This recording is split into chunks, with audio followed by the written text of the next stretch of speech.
অৱতৰত খানাৰ জুতি লৈ আছোঁ। কাৰণটো কি নিশ্চয় আপোনালোকে ধৰিব পৰা নাই। প্ৰথমতে আপোনালোকক অকণমান ভিডিঅ'টো দেখাই লৈছোঁ।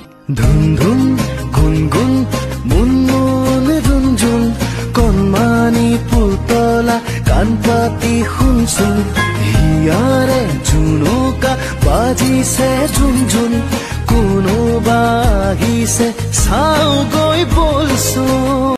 আৰু এয়া হৈছে ভেকশ্যনত এটি দৃশ্য য'ত আমি পুতলা নাচ দেখুৱাইছিলোঁ আৰু সেই পুতলা নাচ দেখুৱাই আজি আমি প্ৰথম প্ৰাইজ পাবলৈ সক্ষম হৈছোঁ। আৰু তাৰেই চলি আছে এয়া জোৰদাৰ খানা আৰু খানাৰ আয়োজন দেখিছে নহয়, সকলোৱে নিজৰ নিজৰ কামত ব্যস্ত হৈ আছে আৰু এয়া দেখিছে সকলোবোৰ ব্যস্ত। আৰু মই আপোনালোকক অকণমান দেখুৱাব ওলাইছোঁ আৰু আমাক পুতলাকেইজনক দেখিছে নহয়, সকলোবোৰ একদম ফূৰ্তি আৰু মানে যিহেতু প্ৰথম প্ৰাইজ পাবলৈ সক্ষম হৈছে সেইকাৰণে। আৰু এনেদৰে ফূৰ্তি মাৰ্তা কৈ থাকোঁতে আমাৰ হৈ গ'ল আঞ্জা ৰেডি আৰু এতিয়া খাব লাগে জল্দি জল্দি। আৰু পুতলাকেইজন যিহেতু সৰু আছে সিহঁতে শুব, সেইকাৰণে সিহঁতক প্ৰথম দি লৈছোঁ আৰু তাৰপিছত আমি খাম।